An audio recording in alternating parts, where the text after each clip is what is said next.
بالله السميع العلي العظيم من الشيطان اللعين الرجيم. بسم الله الرحمن الرحيم. الحمد لله الذي هدانا لهذا وما كنا لنهتدي لولا أن هدانا الله. لقد جاءت رسل ربنا بالحق. الصلاة والسلام على صاحب الدين والإسلام والحل والحرام والركن والمقام والصلاة والصيام والسجود والقيام والشريعة والأحكام والحجة والبرهان والمحبة والعرفان والحق والبيان والكتاب والقرآن.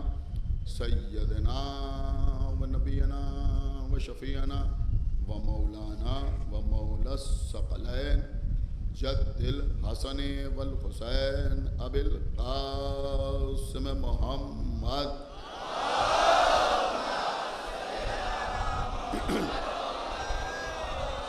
وعلى أهل بيته الطيبين الطاهرين المعصومين المظلومين المنتخبين المنتجبين الذين أذهب الله عنهم الرجس وطهرهم تطهيرا.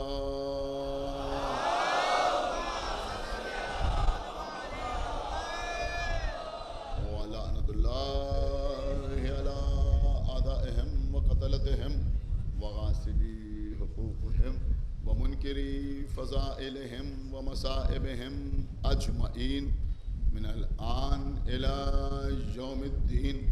اللهم عذبهم عذابا يستغيث منه أهل النار. آمين رب العالمين. أما بعد فقد قال الله سبحانه تبارك وتعالى في كتابه المجيد وفرقانه الحميد وقوله الحق. بسم الله الرحمن الرحيم.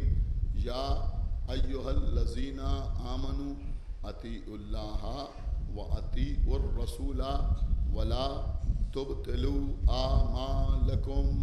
صلوات محمد.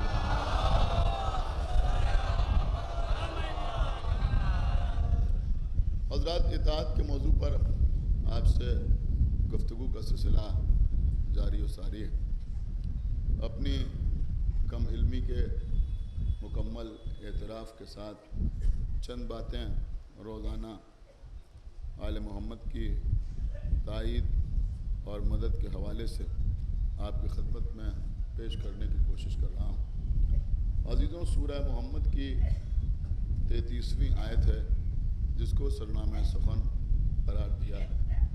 ارشاد رب العزت ہو رہا ہے، یا ایھا الذین آمنو، اے ایمان لانے والو، اطیعوا اللہ، اللہ کی اطاعت کرو، واطیعوا الرسول، اور رسول کی اطاعت کرو، ولا تبطلوا اعمالکم، اور اپنے اعمال کو باطل نہ کرو. عزیزوں، ایمان کے ساتھ عمل صالح. قرآن مجید میں اکثر مقامات پر جہاں جہاں اللہ نے ایمان کا تذکرہ کیا، وہیں کسی نہ کسی صورت میں اللہ نے اعمال صالحہ کا بھی تذکرہ فرمایا. مولا متقیان غالب کل غالب حضرت علی بن ابی طالب علیہ السلام ارشاد فرماتے ہیں کہ ایمان اور عمل جڑواں بھائی ہیں. آپ کے امام ارشاد فرما رہے ہیں، میں نہیں کہہ رہا ہوں. مولا علی ارشاد فرما رہے ہیں کہ ایمان اور عمل جڑواں بھائی. اور اس کے بعد فرمایا کہ ایسے جڑواں بھائی ہیں کہ ایک دوسرے کے بغیر زندہ نہیں رہ سکتا. ایک صلوات پڑھے بار محمد اللہ علیہ. حالانکہ عزیزوں میں یہ بھی آپ کی خدمت میں عرض کر دوں کہ ایمان کے سلسلے میں ہمارے علماء نے جو تعریف ایمان کی بیان کی ہے وہ یہ بیان کی ہے کہ ایمان 3 اجزاء سے مل کے مکمل ہوتا ہے، یعنی جب 3 جز ملتے ہیں تو ایمان مکمل ہوتا ہے۔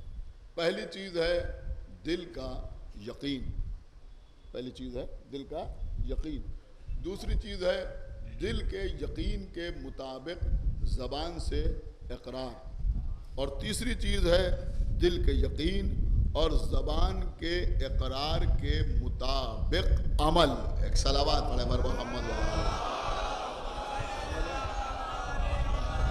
جب یہ تینوں چیزیں ہوتی ہیں تو ایمان مکمل ہوتا ہے۔ دل میں یقین بھی ہو، اس لیے کہ اگر یقین نہ ہوگا تو پھر ایمان کا کوئی سوال پیدا نہیں ہوتا، اور جب دل میں یقین ہو تو اس یقین کے مطابق زبان سے اقرار بھی ہو، اور صرف زبان سے اقرار نہ ہو بلکہ اس اقرار کے مطابق عمل بھی ہو، تب ایمان مکمل ہوتا ہے۔ صاحبان فہم بیٹھے ہیں، پڑھے لکھے لوگ بیٹھے ہوئے ہیں، بہت سے ایسے موضوعات ہیں کہ لوگ ہم پر طنز کرتے ہیں اور یہ کہتے ہیں کہ یہ شیعوں کا عقیدہ ہے، اس کا اسلام سے کوئی تعلق نہیں ہے۔ انہی تمام تر ٹاپکس میں، تمام تر موضوعات میں ایک موضوع ہے تقیہ، جس کے حوالے سے لوگ ہم پر حملہ کرتے ہیں کہ شیعہ تقیہ کے قائل ہیں اور تقیہ منافقت کو کہتے ہیں، تقیہ منافقت کو کہتے ہیں۔ دیکھیے عزیزوں، اب میں کیا لوگوں کے سامنے عرض کروں کہ بھائی حقیقت یہ ہے کہ تقیہ کیا ہے، یہ ہم سمجھتے ہیں، ہم آپ کے سامنے عرض کر رہے ہیں، اور میں سمجھتا ہوں کہ اس سے آسان تعریف تقیہ کی شاید کوئی بچوں کو بتا نہ سکے کہ ایمان کے 3 اجزاء ہیں، ایک ہے دل کا یقین، دوسرے ہے زبان سے اقرار، اور تیسرے ہے دل کے یقین اور زبان کے اقرار کے مطابق عمل، زبان کے اقرار کے مطابق عمل۔ اگر جان جانے کا خطرہ پیدا ہو جائے اور کوئی صورت جان بچانے کی نہ ہو تو دل کے یقین کو محفوظ رکھتے ہوئے زبان کے اقرار اور عمل کو کچھ عرصے کے لیے ملتوی کر دینے کو تقیہ کہتے ہیں۔ صلوات پڑھے بر محمد و آل محمد، ایک صلوات اور پڑھے بر محمد و آل محمد۔ اور کیا آپ نے، اس کو کہتے ہیں تقیہ۔ لیکن یہ بات ہمیشہ آپ اپنے ذہن میں رکھیں کہ تقیہ دوا کا نام ہے، غذا کا نام نہیں ہے۔ اگر کوئی دوا کو غذا کے طور پہ استعمال کرنے لگے تو سوائے نقصان کے کچھ اور نہیں ہوتا۔ اور یہ بھی سمجھیے عزیزوں کہ تقیہ کا مطلب زبان کے اقرار اور عمل کو ترک کر دینا نہیں ہے، بلکہ ملتوی کر دینا ہے۔ ترک کرنا اور ہوتا ہے، ملتوی کرنا اور ہوتا ہے۔ ترک کرنے کا مطلب یہ ہوتا ہے کہ اب ہم یہ عمل نہیں کریں گے، ملتوی کرنے کا مطلب یہ ہوتا ہے کہ اس وقت حالات بہتر نہیں ہیں، ہم ابھی خاموش ہوئے جاتے ہیں، لیکن جب حالات بہتر ہوں گے تو ہم زبان سے اقرار بھی کریں گے، عمل بھی کریں گے۔ اس کا نام ہے تقیہ، سمجھ رہے ہیں آپ، اس کا نام ہے تقیہ۔ ایک بات چپتی ہوئی ہے لیکن میں کہوں گا ضرور آپ کے سامنے کہ الحمدللہ 2014 کے بعد سارے مسلمانوں کی سمجھ میں تقیہ آنے لگا۔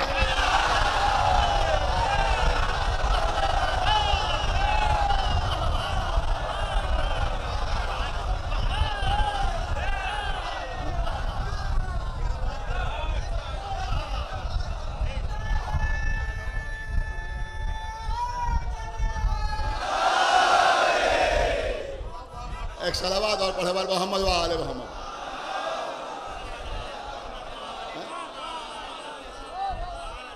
ورنہ قبلہ ہمیں تو 1400 سال کا تجربہ ہے۔ ایک صلوات پڑھے بر محمد و آل محمد۔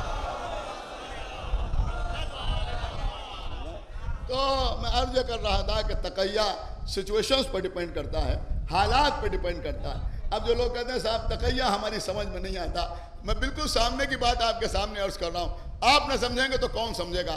سوچ سمجھ کے مجھے بتائیے گا شب ہجرت کیا ہوا؟ خدا کے لیے بھائی بیدار ہوئیے۔ جو لوگ کہتے ہیں صاحب تقیہ تقیہ تقیہ، ہمیں بتاؤ کہ شب ہجرت کیا ہوا؟ رسول اللہ نے مولا علی سے کہا کہ یا علی آپ میرے بستر پر سو رہیے. علی چادر اوڑھ کے لیٹ گئے. رسول چلے گئے. یہ علی کو کیوں لٹایا گیا؟ علی چادر اوڑھ کے کیوں سوئے؟ لوگوں نے دیکھا، سمجھے کہ گھر میں رسول موجود ہیں. رسول جا کے غار ثور میں پوشیدہ ہو گئے. وہاں رسول تھے. اللہ نے کبوتر کو حکم دیا کہ انڈے دے دو، مکڑی کو حکم دیا کہ جالا تن دو. کیوں؟ کہ مشرکین آئیں تو وہ یہ سمجھیں کہ غار میں رسول نہیں ہے. کیا سن رہے ہیں آپ؟ گھر میں رسول نہیں ہے، لیکن اللہ چاہتا ہے کہ لوگ سمجھیں کہ ہیں. یہی تو ہے نا بات. غار میں رسول ہے، لیکن اللہ چاہتا ہے کہ مشرکین سمجھیں کہ رسول نہیں ہے. ارے بھیا اسی کو تو تقیہ کہتے ہیں. صلوات بڑے محمد وآل محمد. ہے یا نہیں تقیہ؟ بہرحال عزیزوں، اس وقت اس کے اوپر زیادہ گفتگو مجھے نہیں کرنا ہے، لیکن میں عرض یہ کر رہا تھا کہ دیکھیے عمل کرنا نہایت ضروری ہے. پیغمبر اسلام جو دنیا میں آئے اور پیغمبر نے اپنی رسالت کا اعلان کیا، تو پیغمبر کوئی نیا دین لے کے نہیں آئے. ہاں، پیغمبر ایک نئی شریعت لے کے آئے. سمجھدار لوگ میری بات سمجھ رہے ہیں؟ آدم سے لے کے خاتم تک ہر نبی دین تو ایک ہی لے کے آئے، لیکن شریعت بدلتی رہی. سمجھ رہے ہیں آپ؟ شریعت بدلتی رہی. جو صاحب شریعت انبیاء تھے ان کی شریعتیں الگ الگ تھی. ایک شریعت منسوخ ہو گئی، دوسری شریعت ناسخ قرار پائی. وہ شریعت منسوخ ہو گئی، تیسری شریعت ناسخ قرار پائی.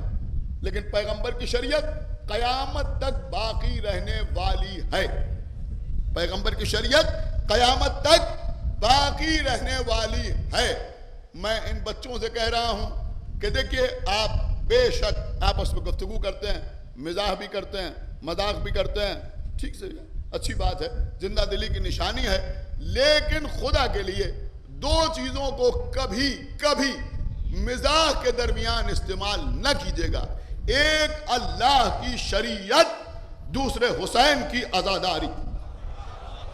میری بات سمجھیے جو میں عرض کر رہا ہوں. صلوات پڑھے بر محمد وآل محمد. یہ جو مزاج پیدا ہو گیا ہے، اللہ جانے کس نے پیدا کیا. اور اس سلسلے میں کسی کو رول ماڈل نہ بنائیے. یہ بڑی گہری بات میں آپ کے سامنے عرض کر رہا ہوں. کسی کو رول ماڈل نہ بنائیے کہ بھئی وہ ایسی بات کر رہے تھے اور وہ ایسی بات کر رہے تھے. میں جو بتا رہا ہوں اس کو سنیے. دیکھیں، شریعت کو کبھی مزاح کے درمیان استعمال نہ کیجیے. ماہ مبارک رمضان ہے، روزہ نہیں رکھا کسی وجہ سے. کسی نے پوچھا کہ روزہ ہے، کہ روز ایسے ہیں. سمجھ رہے ہیں آپ میری بات؟ کہ جب اللہ سے چوری نہیں تو بندوں سے کیا چوری. یہ سب باتیں نہ کیجیے. شریعت کا مذاق نہ اڑائیے. خدا کے لیے میری بات سمجھیے، شریعت کا مذاق نہ اڑائیے. جو احکامات شریعت ہیں ان پر عمل بھی کیجیے اور ان کا احترام بھی کیجیے، ان کی تعظیم بھی کیجیے. اس لیے کہ یہ شریعت ہے کیا؟ آپ اللہ جانے کیا سمجھتے ہیں یہ شریعت ہے کیا؟ دیکھیں، ہمارے پاس جو شریعت ہے وہ ہم کو ہمارے آئمہ سے ملی. بہت توجہ آپ حضرات کی چاہتا ہوں. ہم کو جو شریعت ملی وہ ہم کو ہمارے آئمہ سے ملی. اور ہمارے آئمہ نے محمد کے ہر، بڑا قیمتی جملہ عرض کر رہا ہوں، آپ نے سمجھ لیا تو شاید خاموشی ٹوٹ جائے، کہ ہمارے آئمہ نے محمد کے ہر حلال کو حلال رکھا، ہر حرام کو حرام رکھا. صلوات بڑے بر محمد وآل محمد. میں آپ کو کہیں لے گیا لیکن شاید آپ نہیں پہنچے کہ انہوں نے محمد کے ہر حلال کو حلال رکھا اور ہر حرام کو حرام رکھا. لہذا الحمدللہ ہم کو کسی مسئلے میں کسی کے سامنے شرمندگی نہیں ہوتی. سمجھ رہے ہیں آپ؟ کسی معاملے میں ہمیں شرمندگی نہیں ہوتی. اب یہ شریعت ہے کیا؟ یہ حلال کیا ہے؟ یہ حرام کیا ہے؟ سمجھ رہے ہیں آپ؟ یہ حلال کیا ہے؟ یہ حرام کیا ہے؟ یہ ساری باتیں مولائیت سے الگ نہیں ہیں. میری بات سمجھیے جو میں عرض کر رہا ہوں. جو لوگ کہتے ہیں صاحب آج کل لوگوں کی سمجھ میں فضائل اہل بیت نہیں آ رہے ہیں، مقصر بڑھتے جا رہے ہیں. کیا سن رہے ہیں آپ؟ فضائل بیان کیجئے تو لوگ شبہات کا اظہار کر رہے ہیں. اس کے بہت سے اسباب ہیں، لیکن ایک سبب یہ بھی ہے کہ جب شکم میں حرام ہوتا ہے تو اہل بیت سمجھ میں نہیں آتے.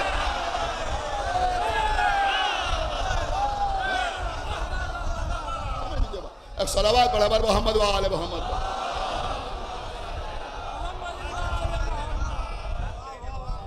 ایک صلوات اور پڑھے بر محمد و آل محمد.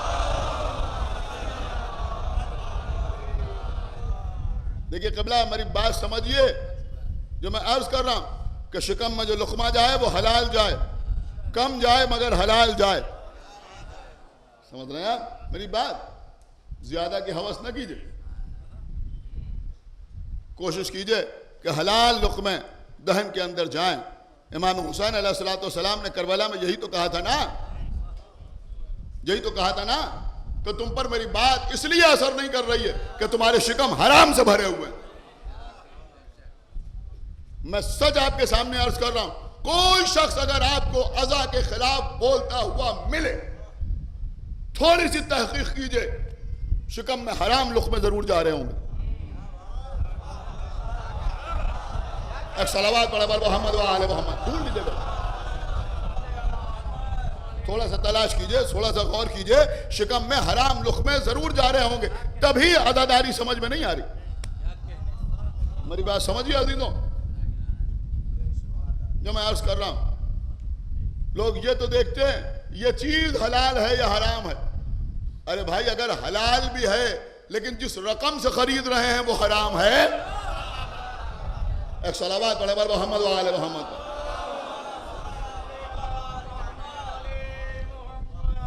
میری بات سنیے. تو میں عرض کر رہا تھا کہ یہ شریعت بھی کہیں اور سے نہیں آئی. ہمارے اور آپ کے ساتویں امام موسیٰ بن جعفر علیہ السلام. دیکھیں بے شک ہم بھی چاہتے ہیں قوم ترقی کرے، کون نہیں چاہتا قوم ترقی کرے، لیکن ہر ایک کا مزاج الگ الگ ہوتا ہے، ہر ایک کا ذہن الگ الگ ہوتا ہے. لوگ کہتے ہیں صاحب ہماری قوم میں ڈاکٹر ہوں، ہماری قوم میں انجینئر ہوں، ہماری قوم میں IAS ہوں، ہماری قوم میں PCS ہوں، ہماری قوم میں کارپوریٹر ہوں، ہماری قوم میں MLA ہوں، MP ہوں، منتری ہوں، یہ ہوں وہ ہوں. بے شک سب ہوں. دعا کیجئے. لوگ کہتے ہیں دعا کیجئے کہ ہماری قوم میں ڈاکٹر ہوں، انجینئر ہوں، یہ ہوں وہ ہوں. میں کہتا ہوں بھائی اس دعا کے ساتھ ساتھ یہ بھی دعا کیجئے کہ جو کسی عہدے پر فائز ہو جائیں وہ شیعہ رہیں.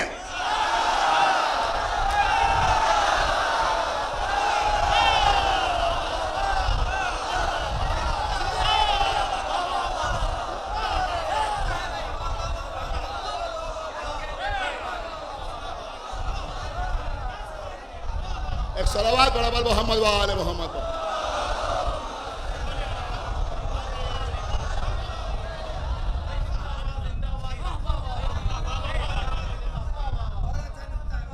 میرے بچے میرے سامنے بیٹھے ہوئے ہیں. اللہ تمہیں ترقی دے، اللہ تمہیں ترقی دے، دنیا میں تمہارا نام ہو، کسی چیز کو کوئی کمی نہ رہے پنجتن کے صدقے میں. لیکن میری بات یاد رکھنا، جب کسی منزل پر پہنچ جانا تو بھول نہ جانا، بھول نہ جانا کہ تم یہاں بیٹھ کے نعرے لگاتے تھے.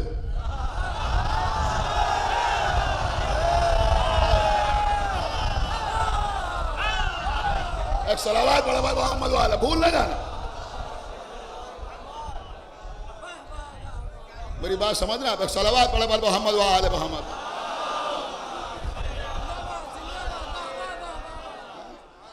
یہ جو مزاج پیدا ہو گیا انہوں نے کہا صاحب ہماری شخصیت ایسی ہے، اب کیسے ماتم کریں، اب کیسے ماتم کریں، یہ تو بیچارے لڑکے ہیں، ان کی کوئی خاص حیثیت نہیں ہے، یہ شرٹ اتار کے ماتم کر رہے ہیں، ہم کیسے ماتم کریں صاحب، ہماری شخصیت ہے. اما تم کیا، تمہاری حیثیت کیا، یہ حسین ابن علی کا معاملہ ہے، یہ حسین ابن علی کا معاملہ ہے. سنیے تم کیا، تمہاری حیثیت کیا، یہ حسین کا معاملہ ہے. جو صاحب معراج ہے وہ حسین کے لیے ناقہ بن جاتا ہے.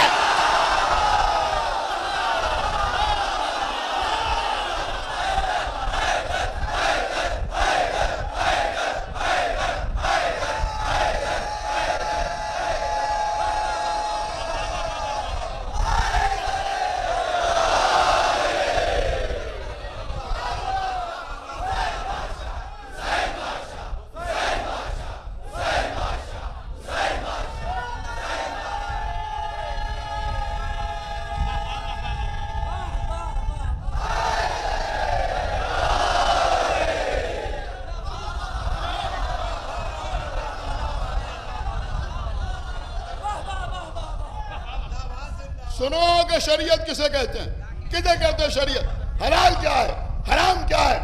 ہمارے ساتویں امام موسیٰ ابن جعفر علیہ السلام، ایک شخص نے آگے امام کے سامنے مومنین کے درمیان اختلافات کا تذکرہ کیا، امام نے اسے ایک تفصیلی جواب دیا۔ میں سارا جواب آپ کی خدمت میں نہیں عرض کر رہا ہوں، لیکن آپ کے امام نے اسی جواب میں ارشاد فرمایا کہ سنو، جب اللہ کے علاوہ کچھ نہ تھا تو اللہ نے سب سے پہلے نور محمد کو خلق کیا، اس نور کے کئی حصے ہوئے جس سے ہماری پہچان سامنے آئی۔ کیا سن رہے ہیں آپ؟ ہماری پہچان سامنے آئی، پھر اللہ نے ہمارے صدقے میں ساری کائنات کو پیدا کیا، پھر ساری کائنات پر ہماری اطاعت کو واجب قرار دیا، ساری کائنات پر ہماری اطاعت کو واجب قرار دیا، اور یہ اعلان کیا کہ جو ان سے محبت کرے گا میں اسے جنت دوں گا، اور جو ان سے دشمنی رکھے گا اسے میں جہنم واصل کروں گا۔ اب بات آپ کے حوالے۔ اس کے بعد آپ کے امام فرماتے ہیں کہ پھر ہم نے یعنی آل محمد نے، کہتے ہیں پھر ہم نے جس چیز کو پسند کیا اللہ نے اسے حلال قرار دیا، اور جسے ہم نے ناپسند کیا صلوات پڑھا بر محمد و آل محمد پر، جسے ہم نے ناپسند کیا، جسے ہم نے ناپسند کیا اسے اللہ نے حرام قرار دیا۔ اس کا مطلب یہ ہوا کہ آل محمد کی پسند کا نام ہے حلال، سمجھے آپ؟ اور جسے آل محمد نہ پسند کرے اسی کو کہتے ہیں حرام۔ کچھ غور کیا آپ نے؟ اسی کو کہتے ہیں حرام۔ لوگ کہتے ہیں بھائی فلاں کو آپ نے شجرہ دیکھا نہیں، حسب و نسب دیکھا نہیں، آپ کیسے اتنے جلدی کہہ دیتے ہیں کہ وہ ولد الحلال نہیں تھے؟ ارے بھیا اس لیے کہہ دیتے ہیں کہ یہ وہ لوگ تھے جنہیں آل محمد نے پسند نہیں کیا۔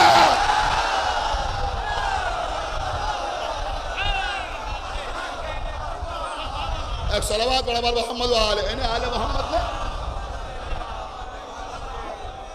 ان کی پسند کا نام حلال ہے۔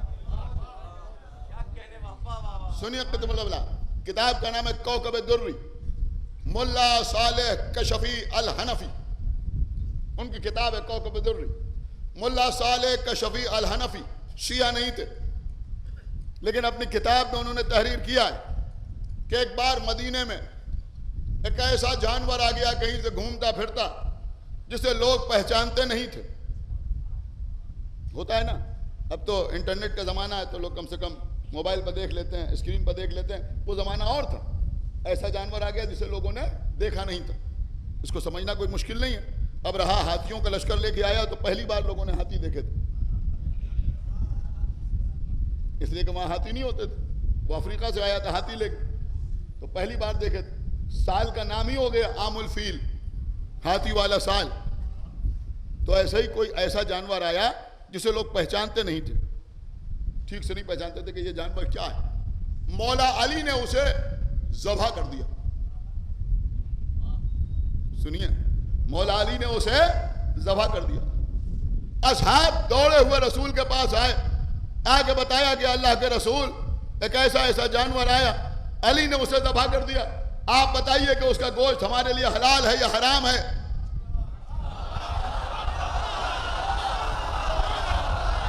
اس کا گوشت ہمارے لیے حلال ہے یا حرام ہے؟ تو رسول اللہ نے یہ نہیں پوچھا کہ اس کے کھروں کے بیچ میں جگہ ہے یا نہیں ہے، یہ نہیں پوچھا کہ اس کو تم نے بیٹھتے ہوئے دیکھا ہے، پہلے اگلے پیر زمین پر رکھتا ہے یا پہلے پچھلے پیر زمین پر رکھتا ہے، یہ سب نہیں پوچھا رسول اللہ نے، بلکہ کہا پھر سے کہو۔ انہوں نے کہا بھائی علی نے اسے ذبح کر دیا، وہ حلال ہے یا حرام ہے؟ پیغمبر نے فرمایا جسے علی حلال کر دے وہ حلال۔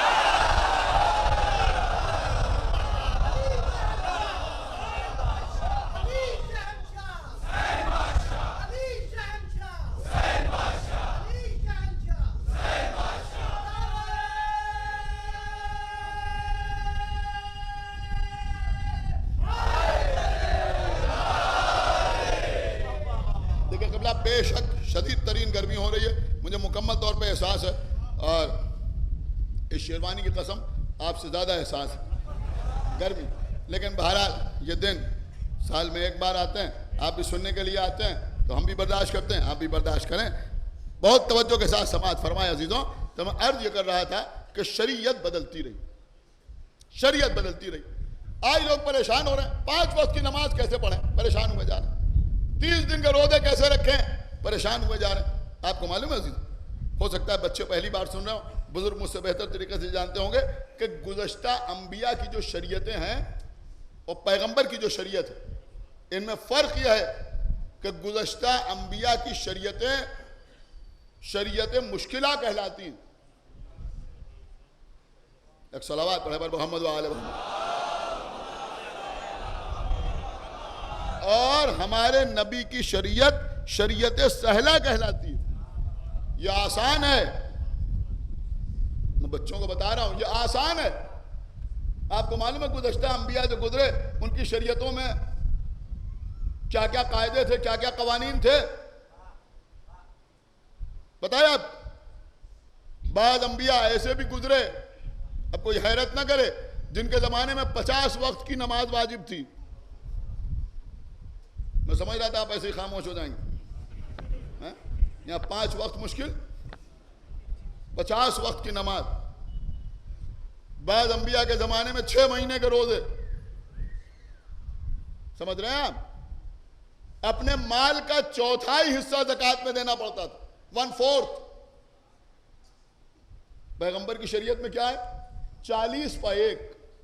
کچھ لوگ کہتے ہیں 2.5%، وہ 2.5% نہیں ہے بلکہ 40 پر 1. 40 پر 1 کا مطلب یہ ہوا کہ 40 پر 1، 50 پر بھی 1، 60 پر بھی 1، 70 پر بھی 1، 79 تک 1.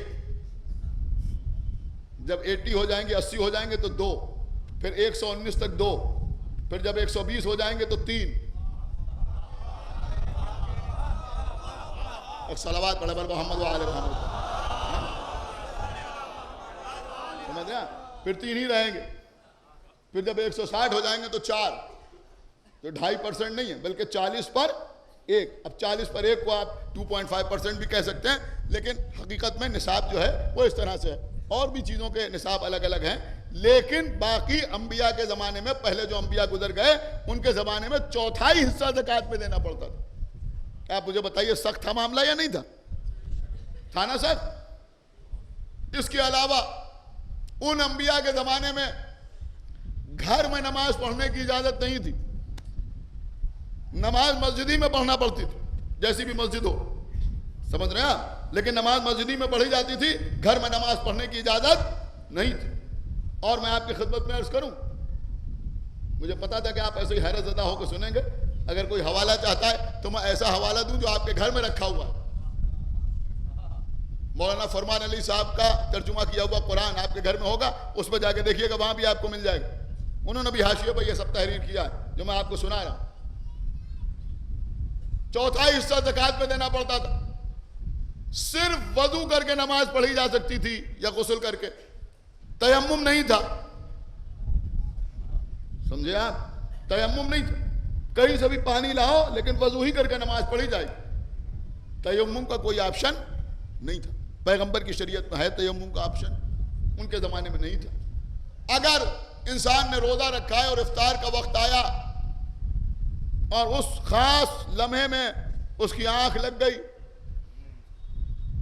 تو روزہ کنٹینیو ہو جاتا تھا.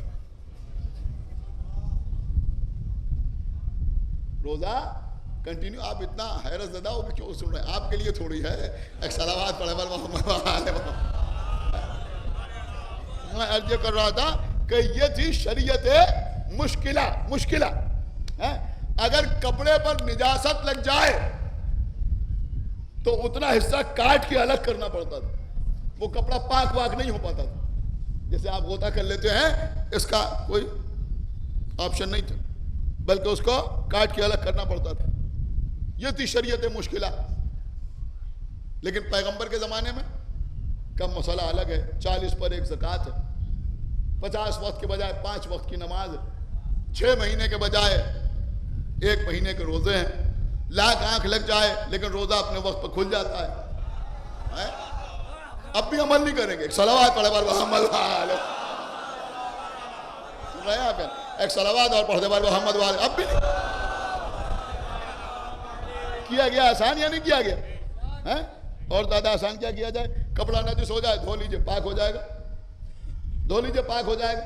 وضو کے لیے پانی نہ ملے تیمم کر لیجئے، پانی نقصان کر رہا ہو تیمم کر لیجئے، تیمم کر کے نماز پڑھ لیجئے۔ ساری آسانیاں، کیوں؟ یہ شریعت سہلہ، یہ جو شریعت کو سہل بنایا گیا یہ ہماری محبت میں نہیں، محمد کی محبت میں۔ کیوں کہ اللہ نے رحمت للعالمین بنا کے بھیجا، لہذا ان کی شریعت کو آسان بنایا۔ یہ اتنی دیر جو آپ خاموش رہے اس کا خراج مجھے آپ سے وصول کرنا ہے۔ سنیے قبلہ، ان انبیاء کے زمانے میں کچھ باتیں اور بھی تھیں۔ وہ کیا تھیں؟ کہ اگر کوئی شخص گھر کے اندر کوئی گناہ کرتا تھا تو گھر کے دروازے پر اس کی علامت ظاہر ہو جاتی تھی۔ قیامت ہے بھائی، قیامت، ایک صلوات پڑھے محمد۔ گھر کے اندر گناہ ہو رہا ہے اور گھر کے دروازے پر اس کی علامت ظاہر ہو جاتی تھی۔ ایک چیز اور لکھی ہے کہ بعض انبیاء کے زمانے میں اگر کوئی گناہ کرتا تھا تو اس کی پیشانی پر اس کی علامت ظاہر ہو جاتی تھی۔ میں آپ کو یہیں تک لانا چاہتا تھا، خدا کے لیے بیدار ہوئیے۔ اس کی پیشانی پر اس کی علامت ظاہر ہو جاتی تھی، لیکن محمد کے زمانے میں ایسا نہیں ہے۔ کوئی لاکھ گھر میں گناہ کرے، گھر کے دروازے پر کوئی علامت ظاہر نہیں ہوتی، کوئی کتنا ہی بڑا گناہگار کیوں نہ ہو۔ اگر نمازی ہے تو نماز پڑھنے کی علامت تو ظاہر ہوتی ہے، لیکن اگر نماز نہیں پڑھتا تو بے نمازی ہونے کی علامت پیشانی پر ظاہر نہیں ہوتی، روزہ نہ رکھنے کی علامت چہرے سے ظاہر نہیں ہوتی۔ کیوں؟ کہ اللہ عیب پوشی کر رہا ہے۔ کیا سن رہے ہیں آپ؟ اللہ عیب پوشی کر رہا ہے۔ کیوں؟ یہ محمد کی شریعت ہے، یہ شریعت سہلہ ہے، یہاں بڑی آسانیاں فراہم کی گئی ہیں۔ کچھ آپ غور کر رہے ہیں یا نہیں غور کر رہے ہیں؟ تو محمد کے زمانے میں اگر کوئی گناہ کرے تو اس کی پیشانی پر علامت ظاہر نہیں ہوتی، پیشانی پر علامت ظاہر نہیں ہوتی۔ لیکن جب ایک شخص نے غدیر کو بھولنے کا تذکرہ کیا،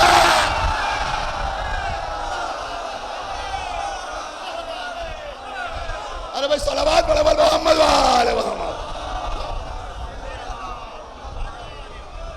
سنیے قبلہ، اب تو عجیب عجیب لوگ سامنے آ گئے۔ اب عید غدیر بھی کچھ لوگوں کی سمجھ میں نہیں آ رہی ہے۔ پوچھتے صاحب یہ عید غدیر کہاں سے آ گئی؟ یہ جشن کسی نبی نے منایا یا نہیں منایا؟ کسی امام نے منایا یا نہیں منایا؟ اور ہم تمہیں دکھاتے ہیں عید غدیر کا جشن کیسے منایا گیا۔ سنیے قبلہ، سن 35 ہجری، غدیر کے پورے 25 سال کے بعد 18ویں ذی الحجہ کی تاریخ، مولا علی جنگ صفین کے لیے جا رہے ہیں۔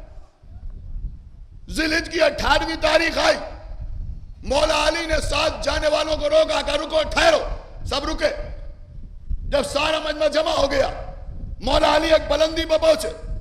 پہنچنے کے بعد کہا سنو، آج ذی الحجہ کی 18ویں تاریخ ہے، آج ہی کا دن تھا جب غدیر خم کے میدان میں میری ولایت و خلافت کا اعلان ہوا تھا۔ اعلان ہوا تھا۔ تم میں کتنے لوگ ایسے ہیں جو اس وقت وہاں موجود ہوں اور ان کو وہ واقعہ یاد ہو؟ کچھ لوگوں نے ہاتھ اٹھائے، کچھ نے ہاتھ نہیں اٹھائے۔ مولا علی نے سارے مجمع پر نگاہ کی۔ اب 25 سال ہو چکے ہیں، جو 20 سال کے ہیں ظاہر سی بات ہے وہاں نہیں تھے، جو 21 سال کے ہیں وہ نہیں تھے، بلکہ جو 30 سال کے ہیں وہ بھی نہ ہوں گے، 5 سال کے رہے ہوں گے، جو 35 کے ہیں وہ بھی شاید نہ ہوں، 10 سال کے رہے ہوں گے۔ اب مولا علی کن لوگوں سے مخاطب ہیں؟ جو وہاں ہوش و حواس کے ساتھ تھے۔ اتنے بڑے لشکر کو مولا علی نے دیکھا، دیکھیں اب بھی خاموش رہے تو آپ جانے، آپ کے مولا جانے۔ غور سے لشکر کو دیکھا، علی نے اشارہ کرنا شروع کیا، تم اٹھو، تم اٹھو، تم اٹھو، تم اٹھو، تم اٹھو۔ سنایا؟ اب علی کا اشارہ، ظاہر سی بات ہے کہ جس کی تلوار نسلیں دیکھ کے چلتی ہو، اسے معلوم ہے کہ غدیر میں کون کون تھا۔ 30 افراد کو علی نے اٹھایا، 30 افراد کو اٹھایا۔ اس کے بعد میں نے مولا نے کہا کہ اب تم باری باری آؤ، باری باری آؤ، غدیر میں جو کچھ دیکھا تھا وہ بیان کرو۔ سن رہا ہے نہیں سن رہا؟ غدیر میں جو کچھ دیکھا تھا وہ بیان کرو۔ علی ایک ایک کا نام پکارتے تھے، وہ آگے پتھر پہ کھڑا ہوتا تھا، لوگوں کو مخاطب کرتا تھا، غدیر میں جو دیکھا تھا وہ بیان کرتا تھا۔ میں کہوں گا یا علی کسی ایک ہی سے کہ یہ بیان کر دو، یہ سب سے کیوں بیان کروا رہے ہیں؟ کہ ہو سکتا ہے کوئی ایک جز کسی ایک سے چھوٹ جائے، کوئی ایک بھول جائے کہ حی علی خیر العمل کہا تھا یا حی علی صلاۃ کہا تھا، تو کم سے کم دوسرا آگے بتا تو دے۔ اگر کوئی ایک بھول جائے کہ ممبر کس چیز سے بنا تھا تو دوسرا آگے بتا دے کہ کچاووں کا ممبر بنا تھا۔ اگر کوئی ایک بھول جائے کہ نبی نے علی کو کیسے اٹھایا تھا تو اس کے بعد آنے والا بتا دے کہ ایسے اٹھایا تھا۔ اگر کوئی ایک بھول جائے کہ سب سے پہلے ممبر کے نیچے کون رویا تھا،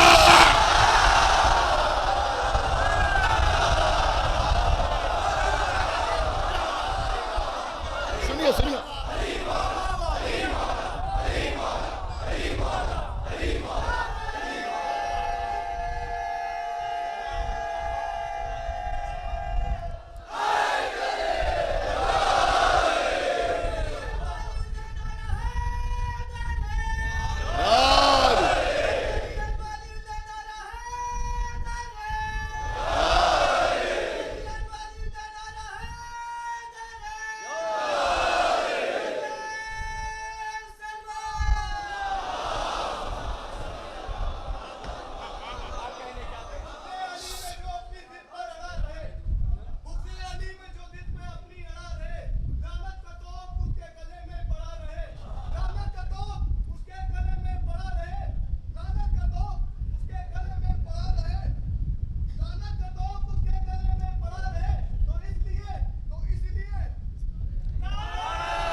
سنیے قبلہ مولا علی ایک ایک سے کہہ رہے ہیں، وہ آ رہا ہے اور جیسے غدیر میں دیکھا تھا ویسے بیان کر رہا ہے۔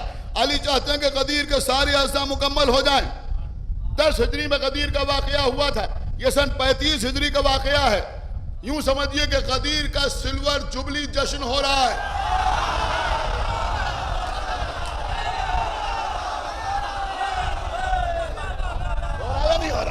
غدیر کا سلور جبلی جشن ہو رہا ہے۔ ماشاءاللہ ہمارے شہر میں بڑی محافل ہوتی ہیں، بڑی محفلیں ہوتی ہیں، پوسٹر چھپتے ہیں، مہمانان خصوصی کے نام چھپتے ہیں، 2 نام خصوصیت سے چھپتے ہیں کہ صدارت ان کی ہوگی، نظامت ان کی ہوگی، صدارت ان کی ہوگی، نظامت ان کی ہوگی۔ یہ غدیر کا سلور جبلی جشن ہو رہا ہے، یہاں نظامت بھی علی کی، صدارت ہے۔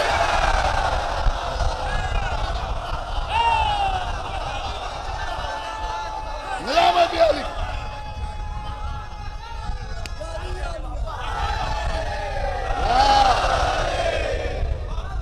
پیغمبروں نے جو مانگی ہے وہ دعا ہے قدیر، تو ابتدا ذو العشیرہ ہے تو انتہا ہے قدیر، جو گونجتی رہے تا حشر وہ صدا ہے قدیر، جو رک سکے نہ کبھی وہ اعلان مصطفیٰ ہے قدیر۔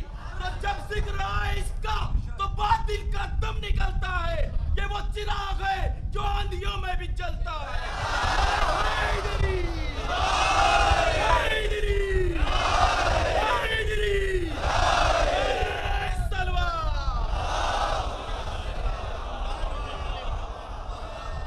سنیے قبلہ غدیر کا جشن ہو رہا ہے، لوگ بیان کر رہے ہیں، واقعہ غدیر بیان ہو رہا ہے، باقی لوگ سن رہے ہیں۔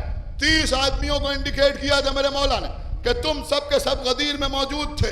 27 افراد نے دیانت داری کے ساتھ غدیر کا واقعہ بیان کیا۔ نہیں وہ نہیں جن کو آپ سمجھ رہے ہیں، یہ سن 35 ہجری کا واقعہ ہے، مولا علی کی ظاہری خلافت کے زمانہ ہے، وہ سب تو جا چکے، لیکن 3 افراد یہاں بھی ایسے تھے جنہوں نے کہا یا علی ہم بوڑھے ہو گئے، ہم بھول گئے۔ یا علی ہم بوڑھے ہو گئے، ہم بھول گئے، ہمیں یاد نہیں غدیر میں کیا ہوا تھا۔ آپ کو معلوم ہے یہ 3 آدمی کون تھے؟ ایک ابو موسیٰ اشعری، ایک زید ابن ارقم، ایک انس ابن مالک۔ ان تینوں نے کہا یا علی ہم بھول گئے، ہمیں یاد نہیں کہ غدیر کے میدان میں کیا ہوا تھا۔ ذہنوں کا علم رکھنے والا علی ان کے بہانے کو کیا سنتا؟ کہا تم جھوٹ بول رہے ہو، تمہیں اچھی طرح یاد ہے، تم جھوٹ بول رہے ہو۔ کیا سن رہے ہیں آپ؟ تم جھوٹ بول رہے ہو، تمہیں اچھی طرح یاد ہے کہ غدیر میں کیا ہوا تھا۔ کیونکہ تم نے جھوٹ بولا لہذا علی آواز دیتا ہے ہر ایک کے لیے علی نے الگ الگ بات کہی. ابو موسیٰ سے کہا تو جاہلیت کی موت مرے گا, مرتے وقت کلمہ بھی نصیب نہ ہوگا. تو جاہلیت کی موت مرے گا, مرتے وقت کلمہ بھی نصیب نہ ہوگا. دوسرے سے کہا کہ تیری آنکھوں کی روشنی جاتی رہے گی, تو نابینا ہو کے مرے گا. انس ابن مالک سے کہا کہ تو نے جھوٹ بولا ہے لہذا تیری پیشانی پر سنایا ایک سفید رنگ کا دھبا نمودار ہوگا جو عمامے سے بھی چھپے گا نا.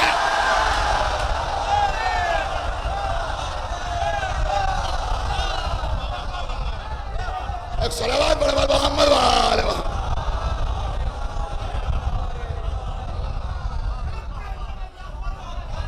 جو عمامے سے بھی نہیں چھپے گا. لوگ کہتے ہیں ایسا ہی ہوا, لاگ نیچا کر کے عمامہ باندھتا تھا, لیکن انکار غدیر کی علامت ظاہر ہوتی رہی. آپ نے کچھ غور کیا, محمد کے زمانے میں یہ شریعت سہلا ہے. دیگر انبیاء کے زمانے میں کوئی گناہ کرتا تھا تو پیشانی سے علامت ظاہر ہوتی تھی. محمد کے زمانے میں ایسا نہیں ہوا, لیکن بتایا گیا کہ دیکھو اگر کوئی علی کی ولایت کا منکر ہے تو محمد کی رحمت سے بھی فائدہ نہ ہے.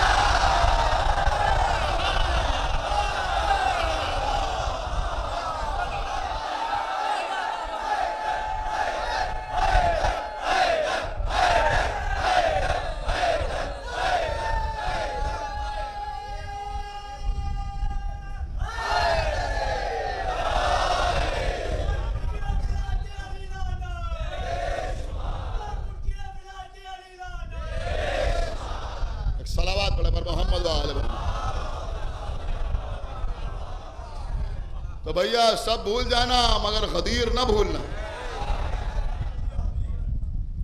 یہی ہماری روح ہے, یہی ہماری جان ہے, اسی سے تو ہم پہچانے جاتے ہیں. غدیر دوسرے کربلا. یہ غلط جملہ ہے کہ عزاداری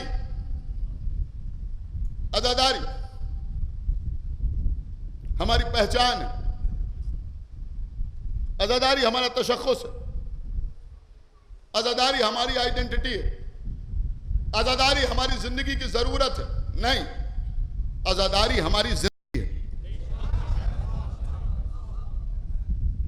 ہمارے پاس اس کی دلیل ہے. آپ کہیں گے دلیل کیا ہے؟ دلیل ہے ہمارے پاس اس کی.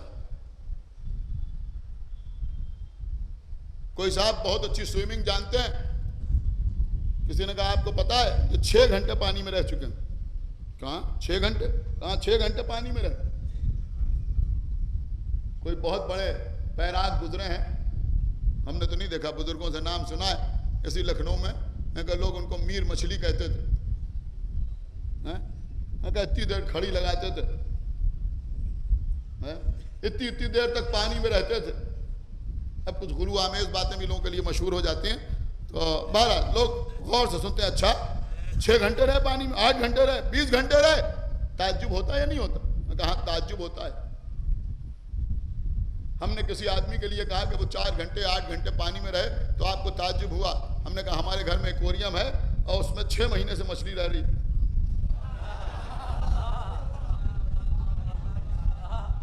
سن رہے ہیں آپ یا نہیں سن رہے؟ پانی میں رہ رہی مچھلی 1 لمحے کے لیے باہر نہیں نکلی. کسی کو کوئی تعجب ہوگا؟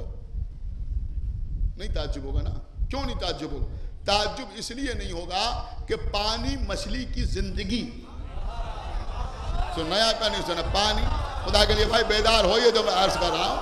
پانی کیا سن رہے ہیں آپ؟ پانی مچھلی کی زندگی ہے, پانی مچھلی کی زندگی ہے.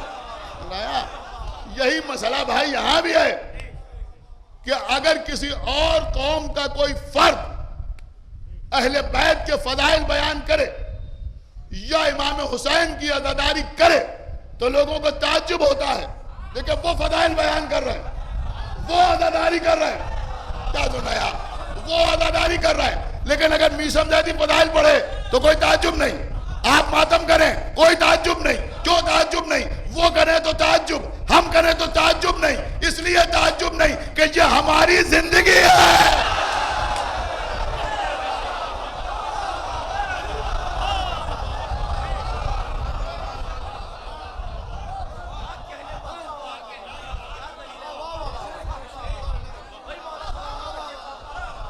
یہ ہماری لائف، یہ زندگی کی ضرورت نہیں ہے، یہی زندگی ہے ہماری، ہم اس کے بغیر زندہ نہیں رہ سکتے۔ خاص طور سے عزائے امام حسین علیہ السلام۔ عزیزوں، آج محرم کی 4 تاریخ، بہت دیر میں نے فضائل پڑھ لی،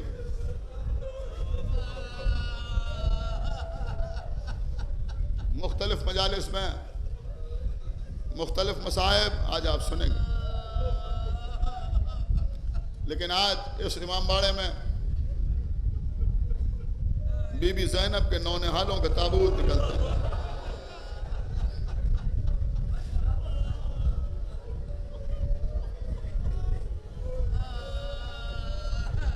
ام الفضائل بی بی زہرا کی ام المصائب بیٹی زینب،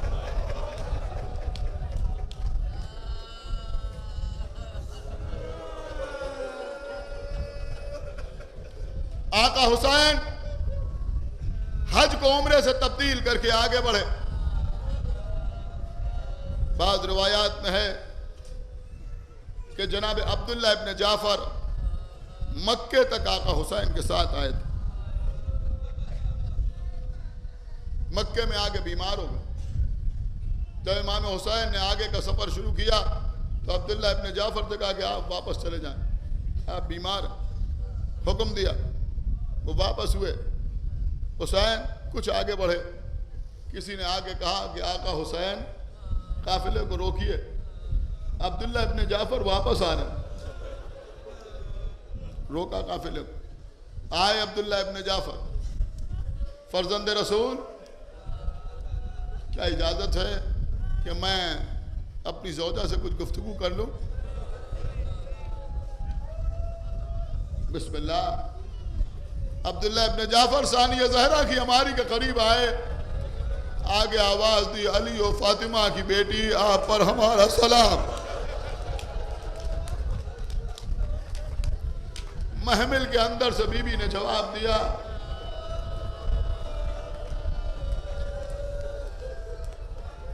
اے میرے والی آپ پر بھی ہمارا سلام۔ اس کے بعد فرمایا، اے عبداللہ، میرا خدا شاہد ہے، میں جب سے آپ کے عقد میں آئی میں نے کبھی آپ کی نافرمانی نہیں کی،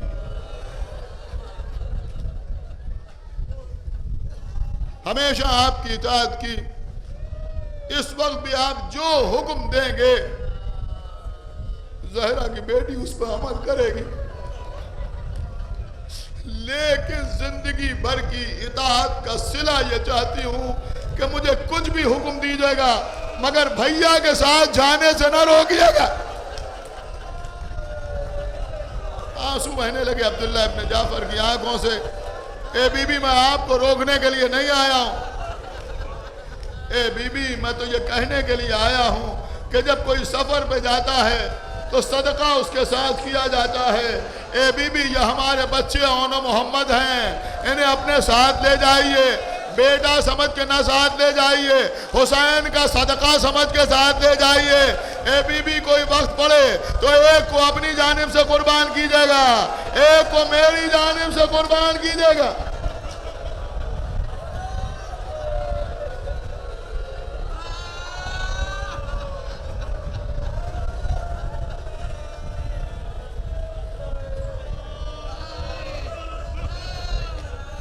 قافلہ آگے بڑھا، اون محمد ساتھ ساتھ ہیں۔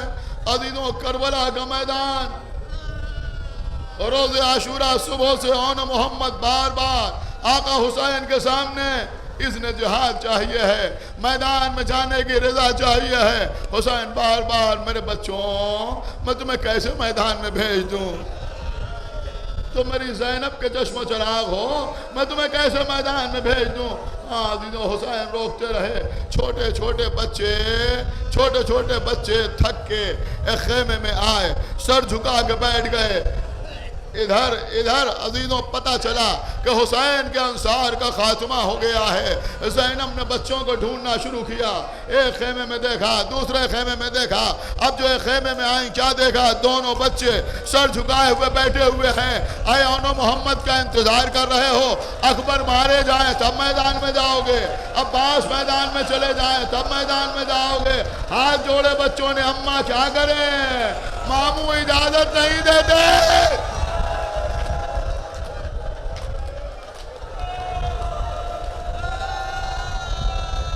آؤ میرے بچوں میرے ساتھ چلو. زینب نے اون محمد کو ساتھ لیا. زینب دونوں بچوں کو لے کے چلی.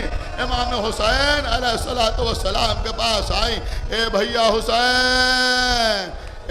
حسین میرے فدیے کو قبول کر لو. عزیز حسین نے بچوں کو گلے سے لگایا. عباس کی آنکھوں سے آنسو روا ہیں. 2 گھوڑے لائے گئے.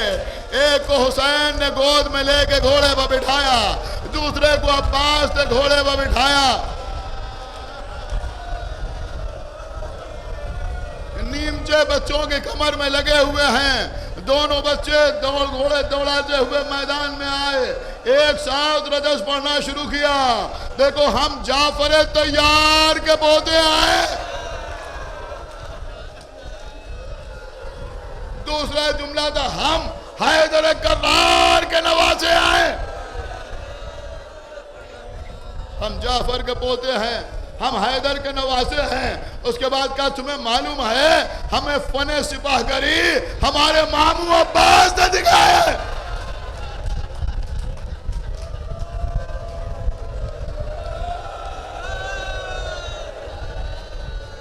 لوگ سامنے آتے رہے, بچے انہیں قتل کرتے رہے. نہ معلوم کتنے لوگ قتل ہو گئے. پسر سعد نے پکار کے کہا ارے انہیں بچہ نہ سمجھو, یہ بنی ہاشم کے شیر ہیں. لشکر حرکت میں آیا, بچوں نے بھی حملہ کیا.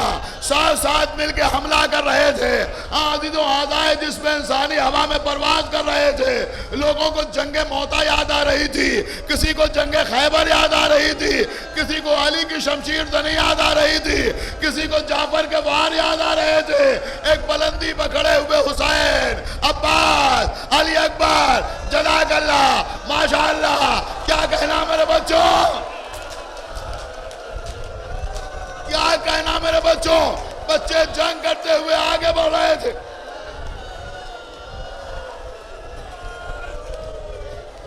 لاکھوں کے لشکر کی سمجھ میں نہیں آ رہا تھا کہ کیا کیا جائے. ایک ہیلا کیا, ایک ناکہ دونوں بچوں کے درمیان سے دوڑایا گیا. بیچ میں لشکر آتا چلا گیا. ایک بھائی دوسرے بھائی سے دور ہوتا چلا گیا. عزیز و زینب کے دونوں چار شامی فوج کی گھٹاؤں میں چھپ گئے. ایک بھائی نے گھوڑے پر بلند ہو کے دوسرے کو دیکھنا چاہا, دوسرا بھائی نظر نہیں آیا. اسی وقت پشت پہ وار ہوا اور زمین کی طرف آئے. ادھر ایک ملعون نے محمد کو نیزہ مارا. زینب کا وہ بیٹا بھی زمین پہ آیا. میدان سے 2 آوازیں ایک ساتھ آئیں, اے مامو خبر لیجئے, عباس آگے بڑھو, بیٹا علی اکبر آگے بڑھو. حسین بنی ہاشم کے جوانوں کے ساتھ میدان میں آئے. بس قبلہ مجلس تمام ہو رہی ہے. آقا حسین میدان میں آئے. الگ الگ مقامات سے دونوں بچوں کے لاشوں کو اٹھایا, لا کے اس خیمے میں رکھا جس کو جناب زینب نے گنج شہیدہ قرار دیا تھا, جہاں شہداء کے لاشیں لا کے رکھے جاتے تھے. برابر بچوں کے لاشیں رکھے ہوئے تھے. عزیزوں بیویاں گھیرا بنا کے رو رہی تھیں, جیسے ہمارے گھر میں تعزیہ رخصت ہوتا ہے. بیویاں گھیرا بنا کے ماتم کرتی ہیں. اون محمد کے لاشیں رکھے ہوئے ہیں. بیویاں رو رہی ہیں, گریہ کر رہی ہیں. ام کلثوم نے دیکھا, ام لیلہ ہیں, ام رباب ہیں, ام فروہ ہیں, سکینہ ہیں, رقیہ ہیں, فضہ ہیں. ارے بچوں کی ماں بس مجلس تمام ہو رہی ہے. ارے بی بی زینب کہاں ہے؟ چھوٹی بہن بڑی بہن کو ڈھونڈنے کے لیے چلی. ام کلثوم نے ایک خیمے میں دیکھا زینب کو نہ پایا, دوسرے خیمے میں دیکھا زینب کو نہ پایا, یہاں تک کہ اس خیمے میں آئیں جہاں بی بی عبادت کیا کرتی تھی. دیکھا کہ مصلی پر بیٹھی ہوئی ہے, ہاتھوں کو اٹھائے ہوئے ہیں. پروردگار میری قربانیوں کو قبول کر لے. آگے بڑھی ام کلثوم, بی بی چلیے, بچے آ گئے. زینب اٹھی, ام کلثوم نے بازو پکڑا, زینب اس خیمے میں آئیں. لاشوں کو غور سے زینب دیکھتی رہی. بیویاں سمجھیں کہ شاید اپنے آپ کو گرا دیں گی اور ان کے لبوں کو چومیں گی, محمد کے رخساروں پر پیار کریں گی, آنسو بہائیں گی, ماتم کریں گی, رخساروں پر تماچے ماریں گی, سر و سینہ پیٹیں گی. لیکن زینب آگے بڑھی, بچوں کی لاشوں کے بیچ میں آئی, تھوڑی سی جگہ بنائی, سر کو سجدہ خالق میں رکھا. اے پروردگار تیرا شکر ہے تو نے میری قربانیوں کو قبول کر لیا. سجدہ شکر سے سر اٹھایا. اے میرے مالک میں نے بچے قربان کر دیے, میرے بھائیا کو بچا لے, میرے حسین کو بچا لے.